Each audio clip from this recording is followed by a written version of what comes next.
다시 일어나셔서 인재 찬양하심으로 6월 목사님이 주일날 예배를 하나님께 올려드리겠습니다.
보라밤에 여호와의 성전에 서 있는 여호와의 모든 종들아, 여호와를 성축하라.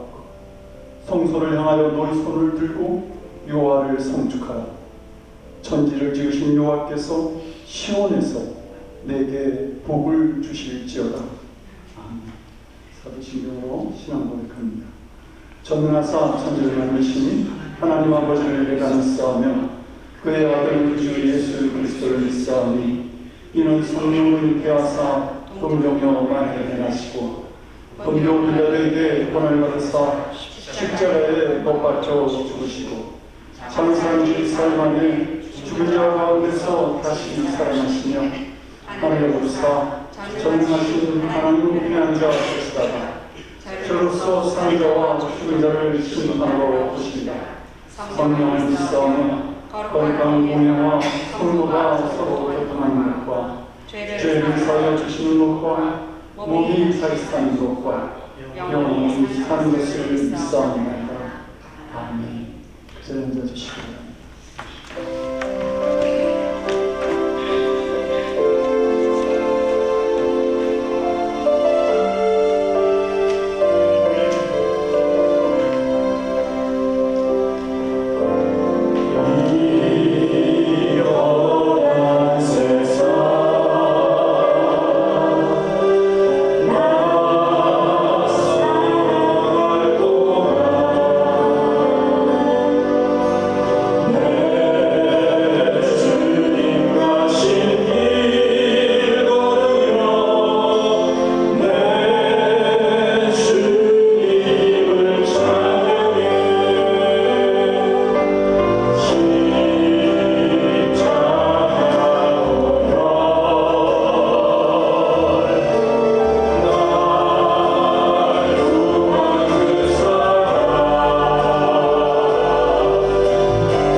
오늘 찬양한 것처럼 내 안에 호흡이 있는 동안에, 나에게 생명이 있는 동안에 주님만 찬양하겠습니다. 주님이 나의 요새시고 나의 산성이시고 나의 소망이시고 나의 힘이시고, 주님은 나의 요새시고, 이 음성을 오늘 예배 가운데 우리 가슴 속에, 우리 의식 속에 흘러넘치기 원합니다. 주님, 놀랬습니다. 겁냈습니다. 내가 나의 힘으로 했던 것이 어리석었음을 이 시간 깨닫습니다. 주님이 나를 먼저 부르셨고 나의 산성이 되셨고 나의 요새가 되셨고 나의 힘이 되셨습니다. 주님만 의지합니다. 함께 기도하겠습니다.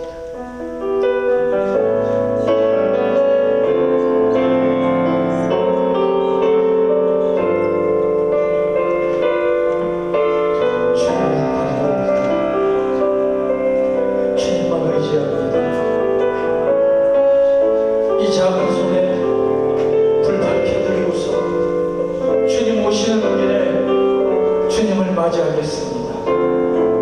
내게 생명이 있는 동안, 내게 호흡이 있는 동안 최선을 다해 주님을 찬양하겠습니다. 주님만 사랑하겠습니다. 나의 힘이 되신 영원, 나의 소망이 되신 영원, 나의 산성이 되신 영원, 나의 요새가 되신 영원, 아무것도 두려워하지 않고 주님만 의지하겠습니다.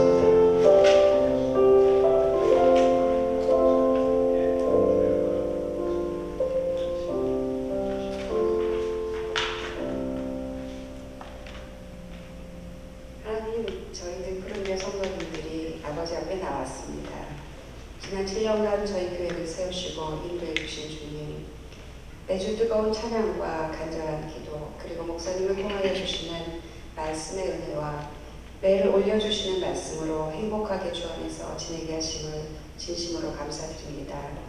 머리로 입술로는 주와 동행하며 살겠다고 하면서 얼마나 믿음의 걸음을 옮겼는지 이 시간 돌아봅니다. 분명히 내 안에 주님이 계시다고 하면서 내게 능력 주시는 자 안에서 내가 모든 것을 할 수 있다고 말씀을 암송하면서 믿음은 바라는 것들의 실상이요 보지 못하는 것들의 증거라고 하셨는데, 저희의 삶의 모습은 나의 의지와 생각과 판단에 의한 때가 많았고 하나님의 가치가 아닌 세상의 가치 기준으로 살아왔음을 고백합니다. 아버지 하나님의 형상으로 지음받은 저희들이 주님의 뜻에 합당하게 쓰임받는 도구가 되길 원합니다. 어리석고 우둔하여 주님의 기쁜 뜻을 헤아리지 못하고 현실에 보이는 것들로 인해 미래에 대한 두려움과 불안이 저희의 생각과 마음을 엄습해 옵니다. 그러나 주님, 이스라엘 백성들이 믿음으로 홍해의 발을 디뎠을 때 홍해의 바다가 갈라진 것을 기억합니다. 주님이 저에게 주시는 비전을 바라보고 믿음의 걸음을 옮길 수 있도록 인도하여 주옵소서. 교회의 머리 되시는 주님, 이 늘 푸른 교회 세우신 박선호 담임 목사님을 중심으로 모든 성도들이 마음과 뜻을 모아 합심함으로 주님이 주신 십자가를 붙들고 나는 죽고 오직 내 안에 계신 예수 그리스도만이 사는 존재로 교회를 세우고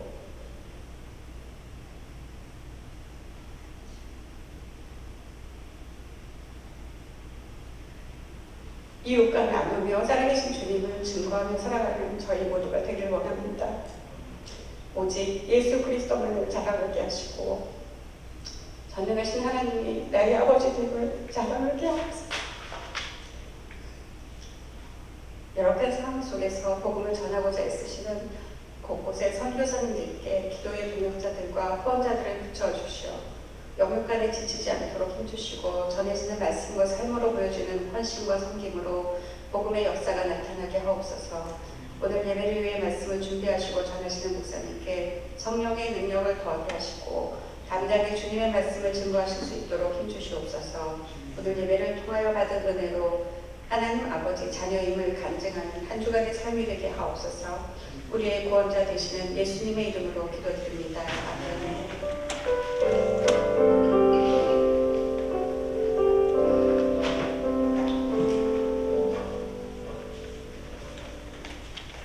우리에게 주신 하나님의 말씀 갈라디아서 1장 11절에서 18절 말씀을 나누어서 교독하고 18절을 합독합니다. 제가 먼저 11절 말씀을 들어보도록 하겠습니다. 내 손으로 너희에게 이렇게 큰 글자로 쓴 것을 보라.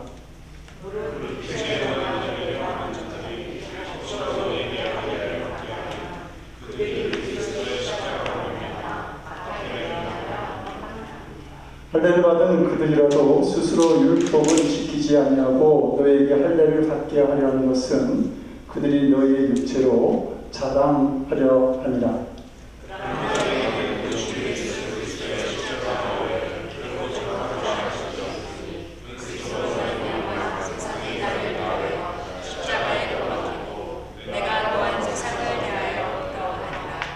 할례나 무할례가 아무것도 아니로되 오직 새로 지으심을 받은 것만이 중요하니라. 무릇 그들을 정하는 자에게와 하나님의 이스라엘에게 평강과 의를 있을지어다. 이후로는 누구든지 나를 괴롭게 하지 말라. 내가 내 몸에 예수의 흔적을 지니고 있노라. 형제들아, 우리 주 예수 그리스도의 은혜가 너희 몸에 있을지어다. 기도합니다. 하나님 복된 주를 허락하시고 또 이 시간 통해 말씀 주시니 감사합니다. 우리의 마음이 말씀에 집중하게 하시고 그리고 말씀에 순종하는 삶으로 나아가도록 우리를 도와주시옵소서. 예수님의 이름으로 기도드립니다. 아멘. 프랑스의 소설가 베르나르가 쓴 웃음이라는 책에 나오는 글입니다.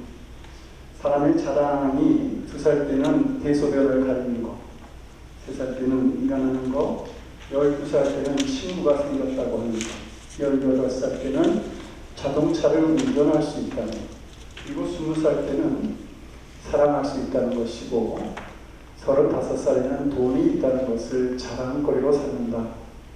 그런데 그 이후에는 거꾸로 된다 이렇게 말합니다.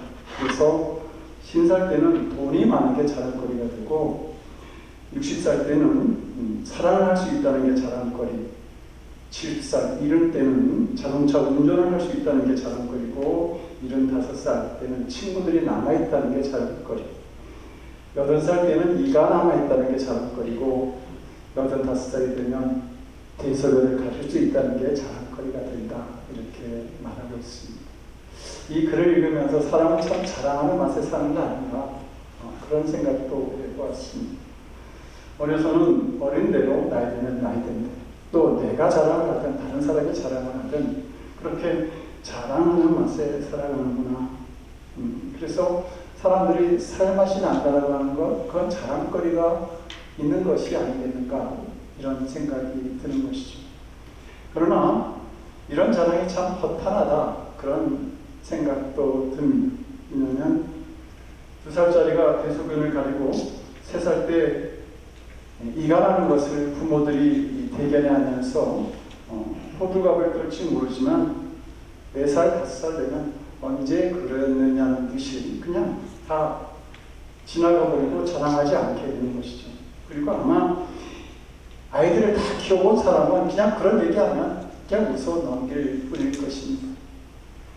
이처럼 사람의 자랑이라고 하는 것은 그 자랑할지 모르지만 그 자랑의 대부분은 허탄한 그냥 지나가버리는 허탄한 것일 뿐이라고 하는 것이죠. 그래서 야고보서 16절은 이렇게 말합니다.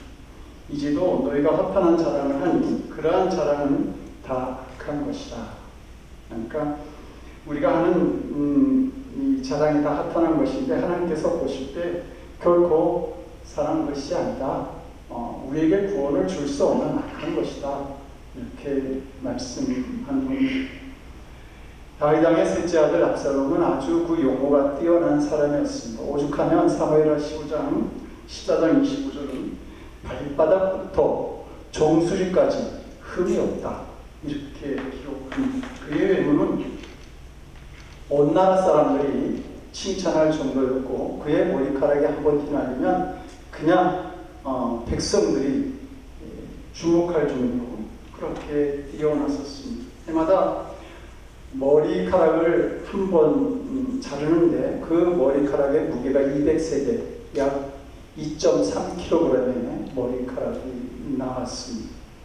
그렇게 외모가 화려하고 분별력이 뛰어났던 이 압살롬이 아버지 다윗에게 반역을 하게 되죠. 그리고 그는 이 다윗의 군대에 의해서 쫓기는 몸이 됩니다. 노새를 타고 도망가다가 그의 아주 자랑스러운 머리카락, 치렁치렁한 머리카락이 그냥 그 상수리 나무에 걸리면서 그 나무에 대롱대롱 매달리는 신세가 되죠.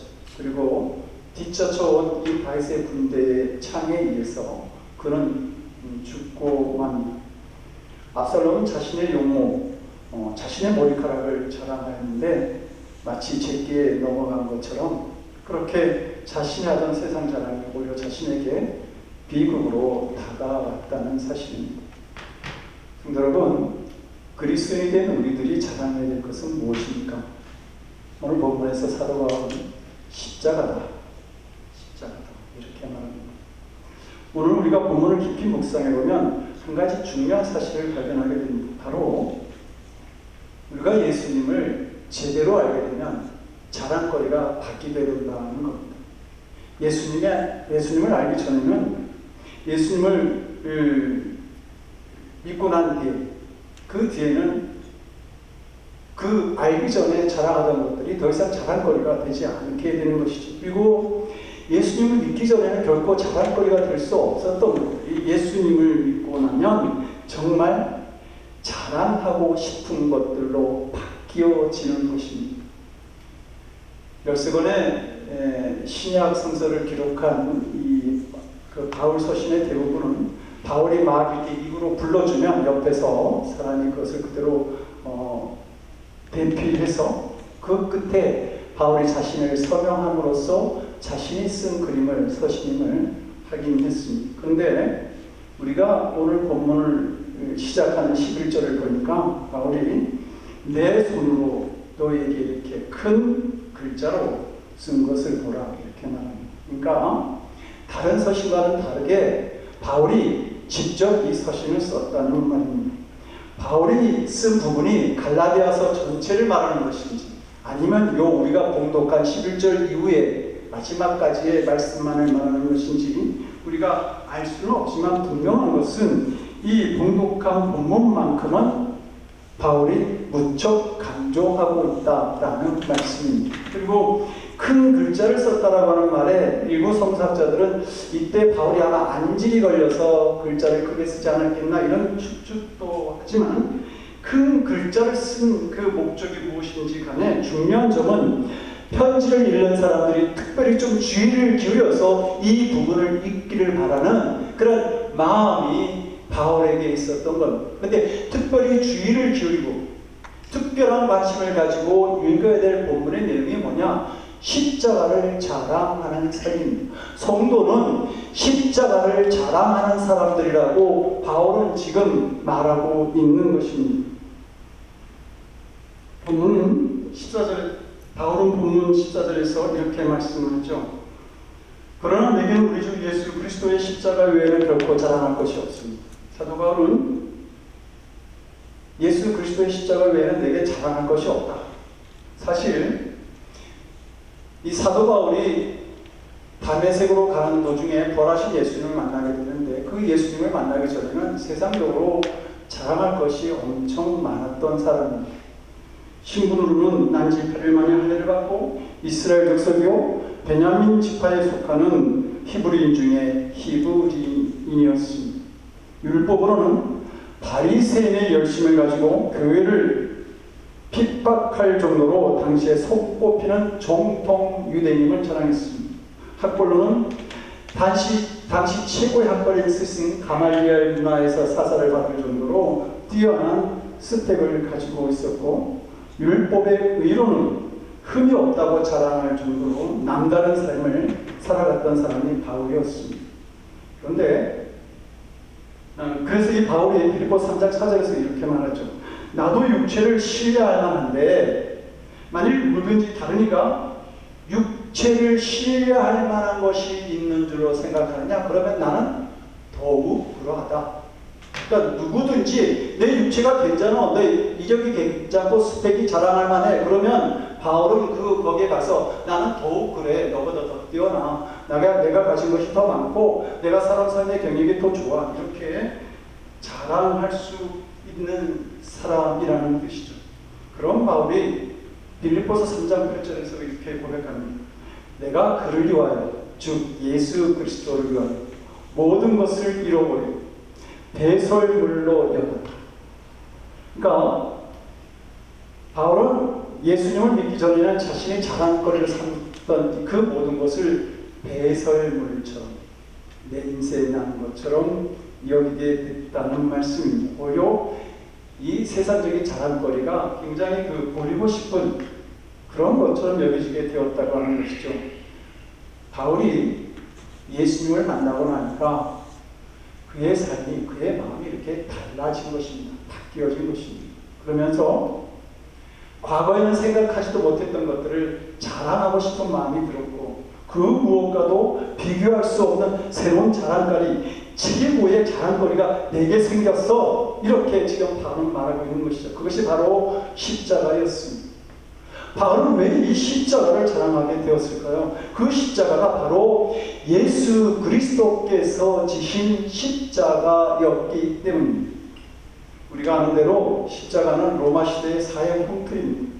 그래서 이 십자가는 저주와 수치의 상징이었습니다. 모두가 십자가를 피하고 싶어 했고, 십자가를 입에 담는 것조차 싫어했습니다. 그런데 바울은 이 십자가를 자랑거리로 삼게 되었다라는 것입니다. 이 십자가를 입에 올리고 사람들에게 자랑삼아 말하게 되고 전하게 되었다라고 하는 것이죠. 그 이유가 무엇인가? 우리 주 예수 그리스도께서 그 십자가에 달려 돌아가셨기 때문입니다. 다른 모든 죄수들은 자기가 지은 죄 때문에 그것에 달려 죽었습니다. 그러나 예수 그리스도께서 달려 돌아가신 이 십자가에는 우리의 구원을 위해 독생자를 십자가의 희생제물로 삼으셨던 아버지 하나님의 사랑이 그곳에 있고, 죄 없으신 예수 그리스도께서 우리의 죄 때문에 속죄 제물로 돌아가신 용서의 은총이 바로 이 십자가에 있었기 때문입니다. 내가 기요 주요 생명이라고 하는 이 예수님의 담대한 선언이 완성되어진 것, 그것이 바로 이 십자가이기 때문입니다. 바울은 예수 그리스도의 십자가 때문에 자신이 죄사함을 받았고 구원을 이루었으며 새 생명을 이루었다라고 하는 사실을 깨닫게 됩니다.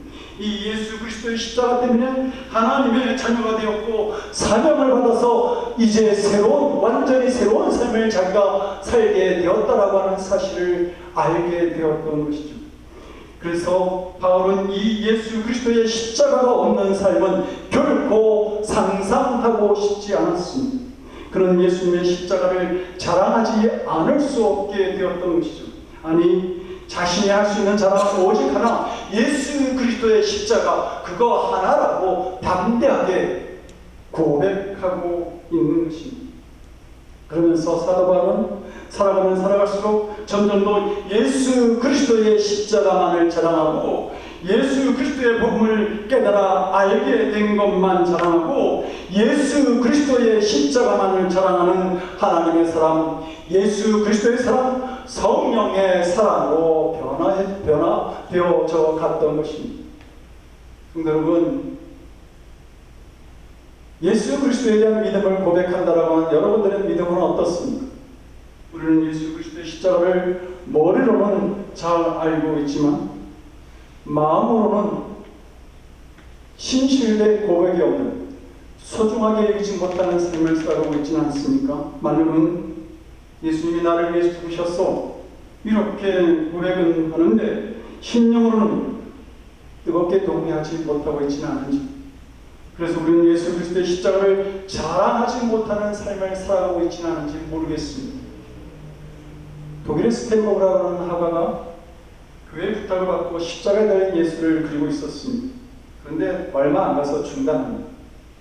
별로 내키지도 않았고 돈을 좀 더 받아내야 되겠다는 속셈이 있었던 것이죠. 그러는 사이에 집시여인 페피타라고 하는 사람을 모델로 다른 그림을 그리게 됩니다. 그런데 이 여인이 그림을 그리던 중에 그 화실 한편에 있는 그 그리다만 십자가 달린 예수님의 그림을 보고 이게 어떤 그림이냐고 스텐버그에게 묻습니다. 스텐버그는 자신이 알던 대로 사람들의 죄를 대신해서 죄를 속죄하기 위해서 십자가에 달린 예수를 그린 그림이라고 그렇게 대답을 하죠. 이 여인이 그 말을 듣고 난 다음에 감동을 받습니다. 성령께서 함께 하셨던 것이죠. 감동을 받고 그리고 묻습니다. 사람들의 죄를 대신해서 죽었다고 한다면 당신을 위해서, 당신의 죄를 위해서도 죽은 거 아닙니까? 스탠버그는 그 여인이 가고 난 다음에 그 질문을 계속 머릿속에 가슴에 남아있었습니다. 그러면서 과연 나는 예수 그리스도께서, 예수님께서 나의 죄를 위해서, 나를 위해서 죽으셨다고 하는 사실을 믿고 있는가? 그렇게 생각하게 됩니다. 그리고 며칠 동안 묵상하던 중에 이런 음성을 마음속에 듣게 되죠. 내가 너를 위하여 이 모든 것을 행하였는데 너는 나를 위해서 지금 무엇을 하고 있냐? 라는 주님의 음성을 듣게 됩니다. 그리고 그는 다시 그림을 그려서 완성하게 되고 그 그림이 교회에 걸리게 되는데 당연히 그는 그 그림값을 받지 않았다고 합니다. 성도 여러분, 우리가 이 하가와 같이 분명하지 않은 믿음을 가지고 신앙생활을 하고 있지는 않습니까? 그렇다고 한다면 정말 십자가를 다시 한번 깊이 묵상해 보시기 바랍니다. 이번 한 주를 살아가면서 십자가를 앞에 놓고 이 십자가가 과연 나에게 무슨 의미가 있는가? 라고 하는 질문과 함께 대답을 얻기 위해서 무릎을 꿇고 주님 앞에 기도해 보시기 원합니다. 예수 그리스도께서 나를 위해서 저 십자가에서 죽으셨다고 하는 사실을 깊이 묵상하고 저 십자가 때문에 내가 구원받았다고 하는 사실, 내가 새로운 생명을 가졌다고 하는 사실, 내가 천국에 소망을 가졌다고 하는 사실에 대해서 진심으로 기뻐하고 감사하는 자리에 있어 보기를 원합니다. 그럴 때 성도 여러분들은 정말 십자가를 자랑하는 사람들이 될 수 있을 것입니다. 십자가를 자랑했던 사도 바울이 14절에서 이렇게 고백하죠. 그러나 내게는 우리 주 예수 그리스도의 십자가에 결코 자랑할 것이 없으니 그리스도로 말미암아 세상이 나를 대하여 십자가에 못 박히고 내가 또한 세상에 대하여 그러하니라. 십자가만 자랑했던 사도 바울이 이 14절에서 세상과 나 십자가의 관계를 지금 말하고 있습니다. 그러면서 예수님을 십자가에 못 박은 세상이 나를 또한 나에 대해서 지금 십자가에 못 박으려 한다고 그렇게 고백합니다. 바울은 십자가만을 자랑하고 십자가의 메시지만을 고집하고 전했기 때문에 자기 동족들에게는 핍박을 받았고 헬라의 그 지식인들에게는 비웃음과 조롱을 받는 삶을 살았습니다. 사도행전 21장을 보게 되면 이 사도 바울이 예루살렘 성을 방문하게 되는데요. 바울이 왔다는 소식을 듣고 수많은 유대인들이 이 바울을 죽이기 위해서 몰려들기 시작합니다. 그리고 바울을 잡았습니다. 죽음의 위기에까지 간 것이죠. 그때 로마 군대가 동원되면서 이 소요가 진정되는 그런 순간을 맞이합니다. 사도행전 26장을 보게 되면 이 유대의 아그리파 왕이 이 바울을 재판하게 되는데 예수님의 부활을 증거하는 바울에게 그렇게 말하죠. 야, 학문이 너를 미치게 했구나. 조롱하는 겁니다. 너는 미친놈이야. 너 제정신 아니야. 지금 그렇게 바울에게 이야기를 하는 것이죠. 성도 여러분, 우리가 예수님을 제대로 믿게 되잖아요. 그럼 세상 사람들이 볼 때 미친 사람처럼 보이는 겁니다. 다른 사람처럼 보이게 되는 겁니다. 자기들이 아는 옛사람이 죽어서 그 모습이 보이지 않기 때문이죠. 그래서 상대를 해주지 않습니다. 때로는 묘하고 핍박을 하기도 합니다. 이렇게 우리는 예수님을 믿는다는 이유로 세상으로부터 왕따를 당하고 미움을 당하거나 박해를 받는 그러한 고난을 당할 수 있는 것이죠. 세상이 바울을 핍박하고 그를 십자가에 못 박았을지 모르지만 바울은 스스로 이렇게 선언합니다. 내가 세상을 십자가에 못 박았다.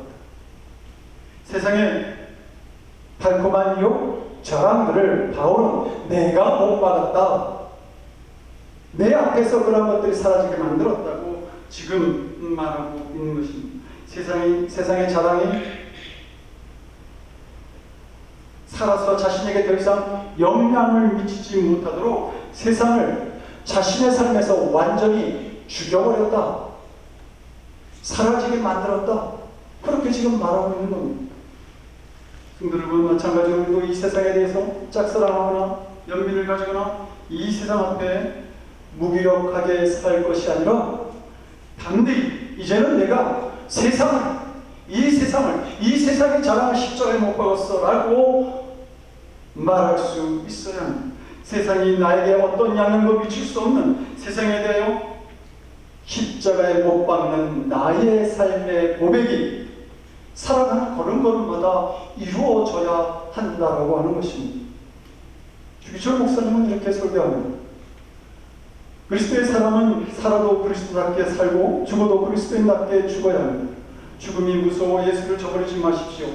불의 꽃과 같이 시들어 떨어지는 목숨을 아끼다가 지옥에 떨어지면 그 안이 두렵지 않겠습니까? 한 번 죽고 영원한 천국의 복락을 누릴 수 있다면 그 안이 즐겁습니까? 더럽게 사는 것보다 차라리 죽고 또 죽고 주님을 향한 정절을 지켜야 합니다. 나에게는 일사각오만 있을 뿐입니다. 주기철 목사님이 자주 이야기했던 단어가 일사각오라고 하는 말입니다. 이 말씀하신 주기철 목사님께서도 십자가를 사모하시다가 순교하시게 됩니다. 여러분, 지금 우리가 살아가는 삶이 하나님을 믿는다고 죽을 처지는 아니겠죠. 그러나 십자가만 자랑하고 하나님의 말씀대로 살기만 원한다면, 그런 마음의 결심이 있다면 분명한 것은 일사각오를 하고 살아야 한다는 말입니다. 이 점에 있어서는 일제시대나 지금이나 다를 바가 없습니다. 내가 믿는 자들을 보게 되냐라고 우려했던 예수님의 그 근심이 오늘날 보면 현실이 되어가고 있습니다. 믿음과 진리라고 하는 이 신앙의 가치, 이런 가치는 점점 사라지고 물질과 오락과 편리함만을 추구하는 시대가 되어가고 있습니다. 인간이 우상이 되어버린 이 시대에 십자가라고 하는 것, 이 앞에 들린 십자가라고 하는 건 하나의 액세서리가 될 뿐입니다. 복음은 뿌리를 내리기가 쉽지 않아 보입니다. 여러분, 어떻습니까? 여러분들의 믿음은 진실로 고백할 수 있습니까? 이 십자가에 달린 예수 그리스도께서 나를 위해 십자가에 달려 돌아가셨다라고 하는 믿음을 여러분들이 분명하게 고백할 수 있다면, 나도 그분을 위해서 내 생명을 드릴 수 있어야 되지 않을까? 라고 하는 질문을 하게 되고 결단도 하지 않겠습니까? 이 믿음을 가지고 살았던 사도 바울이 고백하죠. 내가 그리스도와 함께 십자가에 못 박혔다. 그런즉 이제는 내가 산 것이 아니고 오직 내 안에 그 그리스도께서, 나를 위해서 십자가에 못 박은 그 그리스도께서 내 안에 지금 사는 것이다. 이제 내가 육체 가운데 주어진 이 세상 가운데 내가 사는 것은 나를 사랑하사 나를 위하여 자기 몸을 버리신 하나님의 아들을 믿는 그 믿음 안에서 내가 살아가는 것이다. 말하자면 내가 호흡하고 먹고 마시고 이 하는 모든 것들이 오직 예수 그리스도의 신앙을 고백하기 위해서 내가 살아가는 것이다 라고 그는 선언하고 있는 것입니다. 내가 아니라 그리스도께서 내 안에 사시는 삶을 선택한 바울에게는 예수님의 흔적이 남아 있었습니다. 그래서 그가 17절에서 말하기를 내가 예수의 흔적을 가졌노라고 말하고 있는 것이죠. 여러분, 우리의 주름살을 세월의 흔적이라고 말하지 않습니까? 흔적이 삶을 말하여 줍니다. 그 사람이 살아온 흔적은 그 사람의 사람됨을 보여주는 것입니다. 바울이 말하는 흔적은 육체의 종욕을 쫓다가 생긴 흔적이 아닙니다. 바울은 복음을 전하면서 많은 한란과 고난을 받았고 오해와 비방을 받기도 했습니다. 그러나 예수님의 종된 삶을 살았던 이 바울은 수많은 박해와 고난 속에서도 불구하고 온 힘을 다해서, 온 마음을 다해서 복음을 전했습니다. 바울에게 예수의 흔적이라고 하는 것은 그 예수님께 충성한 결과로 새겨진 핍박의 흔적이고 고난의 상처였다는 사실입니다. 이렇게 바울에게 새겨진 흔적이라고 하는 것, 마치 주름살이 세월의 흔적처럼 바울에게 새겨진 흔적이라고 하는 것은 이 바울이 하나님의 사람, 예수의 사람이었다라고 하는 사실을 보여주고 있습니다. 예수님의 흔적은 괴로움의 표시기도 하지만 이 바울의 고백을 들어보면 바로 주님과 연합된 자의 증거이기도 합니다. 하나님 나라를 위해서 했으며 많은 고통과 갈등 중에도 주님을 위해서 봉사하는 그리스도인들의 그 삶 속에서도 바로 예수님의 흔적은 새겨지게 되어 있습니다. 그리고 그 흔적은 나도 모르게 나타나게 되는 것이죠. 그 흔적은 나도 모르게 다른 사람들에게 영향을 미치고 감동을 주게 되는 것입니다. 성도된 우리에게 바로 이러한 예수 그리스도의 흔적 새겨지기를 바라고 또 나타나기를 원합니다. 하와이 군도 중에 한 섬인 무르카이 섬은 한센병 환자들이 살던 죽음의 섬이었습니다. 어느 날 벨기에로부터 다니엘이라는 친구가 그 섬에 찾아와서 전도하기 시작합니다.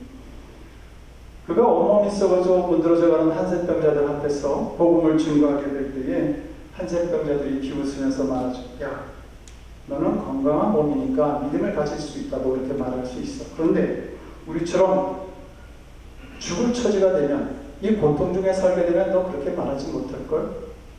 전도는 처음부터 그냥 막혀버리고 만 것이죠. 고민해서 했더니 다명이 어느 날 제단 앞에 나와서 기도합니다. 주님, 저도 저들처럼 한센병에 걸리기를 원합니다. 나에게도 이 한센병을 주셔서 저들에게 주의 복음을 전하게 해주십시오. 얼마 후 다면에게도 감각이 점처럼 무뎌지고 눈썹이 빠지고 관절이 떨어져 나가는 죽음의 병이 찾아옵니다. 어느 날 다니엘 신부가 한센병자들을 모아놓고 이제 전도 집회를 하고 있었는데 살이 타는 노래가 곳에 진동을 하고 있는 겁니다. 한센병자들이 보니까 다니엘 신부의 손이 촛불에 타고 있었습니다. 그런데 이 다니엘 신부의 몸이 한센병에 걸려 있었기 때문에 그것을 느끼지 못하고 있었던 겁니다. 죽었기 때문에, 그의 피부가 죽어가고 있었기 때문에 다 들어가는데도 그것을 느끼지 못하고 있었던 것이죠. 그 순간 다니엘 신부가 이렇게 외칩니다. 사랑하는 동료 여러분, 같은 사람이 됐다는 겁니다. 그래서 사랑하는 한센병 환자 여러분이 아니라 사랑하는 동료 여러분, 그리스도는 한센병에 걸린 우리를 사랑하십니다. 우리가 되어진 것이죠. 그의 설교를 듣는 순간 그 자리에 모여들었던 많은 한센병자들이 마치 전류와 통하는 것 같은 감동을 받게 되고 일대 회개 운동이 일어나게 됩니다. 그리고 섬의 새로운 변화의 역사가 시작됩니다. 성도 여러분, 교회는 십자가를 자랑하고 그리고 예수님의 흔적을 갖기 원하는 사람들에 의해서 교회는 세워져 나갑니다. 십자가를 자랑하는 사람이 성령의 아홉 가지 열매도 사랑과 희락과 화평과 오래 참음과 자비와 양선과 충성과 온유와 절제 같은 그러한 열매도 맺게 되는 것이죠. 그것을 나타내게 되는 것이죠. 그것을 보여줄 수 있게 되는 것입니다. 십자가를 자랑하는 사람은 주님의 몸된 교회를, 성숙한 교회를 만들어 갈 수 있습니다. 서로 종로를 타라는 말씀을 실현하게 됩니다. 너희가 짐을 서로 지라. 그리하여 그리스도의 법, 이 그리스도의 법은 사랑을 말합니다. 그리스도의 법을 성취하는 이 말씀을 실천하면서 그리스도의 몸된 교회를 완성해 나가는 것입니다. 우리의 삶은 성도 여러분, 어떤 모양으로든 어떤 형체로든 세상을 자랑하든지 아니면 예수 그리스도를 자랑하든지 이 둘 중에 하나를 자랑하며 살아가게 되어 있습니다. 이 시간 가임 성도 여러분 물어보시기 바랍니다. 나는 정말 예수 그리스도의 십자가를 자랑하고 있는가? 그리고 눈에 보이는 이 세상이 너무 좋아 보여서 날 구속하신 그 예수님의 사랑을, 십자가를 잊어버리거나 너무 과학하고 혹독한 현실이 온다고 주님의 십자가를 벗어던지는 그런 어리석은 자리에 들어가지 않기를 원합니다. 십자가를 사랑하고 십자가만을 자랑하는 그런 믿음의 사람들이 되어서 우리가 먼 훗날 언젠가 주님 앞에 서지 않겠습니까? 그때 주님 앞에 내 몸에 새겨진, 내 마음에 새겨진, 내 인생 속에 새겨진 예수 그리스도의 흔적을 자랑스럽게 내어보면서 당당하게 우리 주님을 만날 수 있는 사랑하는 성도들 모두 되시기를 주님의 이름으로 간절히 축원드립니다. 기도하시겠습니다.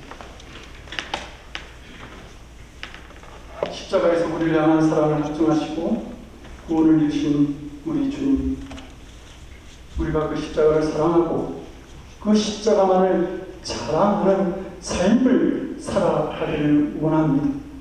세상 자랑 다 버리고 오직 주님의 십자가만을 자랑하며 예수님의 흔적을 남기는, 예수님의 흔적을 새기는 그 귀한 삶을 살아갈 수 있도록 주님 우리를 도와주시옵소서. 우리의 부족함을 주님의 능력으로 채우시네 예수님의 십자가를 자랑하는 그 향기를 터뜨리는 저희들의 거룩하고 복된 삶이 되도록 주님 우리를 도와주시옵소서. 이제는 우리의 자랑이 되시는 우리 주 예수 그리스도를 받들어 간절히 기도드리옵나이다. 아멘. 다같이 찬송가 94장 찬송하시고 마지막 절을 이어서 찬양하겠습니다. 주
주 예수보다 더 귀한 것은 없네.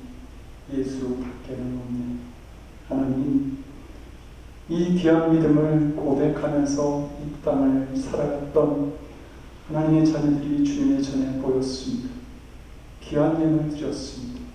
수고하고 땀 흘리고 눈물로 버려드렸던 그 귀한 물질, 우리 주님 자랑하고 싶어 이제 물질 드립니다. 하나님 기쁘게 받아주시옵소서. 저들의 물질을 과거에 두 랩돈과 같이 여기셔서 우리 주님 칭찬하시고 주님의 구원을 이루는 귀한 역사가 저들의 삶에 또 사용되어지는 곳에 일어날 수 있도록 우리 주님 도와주시옵소서. 감사드렸고 예수님 이름으로 기도드립니다. 아멘. 자리에 앉아주시기 바랍니다. 교회 소식 알려드립니다. 다음 주에도 리더그룹 중보기도 모임 있고 또 리더그룹 다음 주에 모임이 있습니다. 금주는 김성문 김정혜 권사님 가정입니다. 아이와 자연을 회원을 위해서도 기도해 주시기 바랍니다. 다 같이 일어나셔서 주기도문 찬양하시고 축도로 예배 마치겠습니다.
이제는 십자가의 그 귀한 몸을 드신 우리 주 예수 그리스도의 크신 은혜와 우리를 사랑하시며 십자가의 그 귀한 독생자를 희생제물로 삼으시며 우리에 대한 사랑을 입증하신 아버지 하나님의 극진하신 사랑하심과 십자가의 흔적을 가지고 담대하게 이 세상을 살아갈 수 있도록 우리 믿음의 걸음을 인도하시는 성령님의 감화감도 우리 안에 교통하시고 역사하시는 놀라우시는 종이 십자가를 사랑하고 십자가만을 자랑하기를 원하는 거룩한 성도들 머리 위에 저들의 삶과 가정과 일터와 드리는 기도 위에 그리고 이 십자가의 복음을 들고 이 땅 곳곳에서 복음을 전하시는 선교사님들 위해 지금으로부터 영원토록 함께 없이를 간절히 축원드려옵나이다.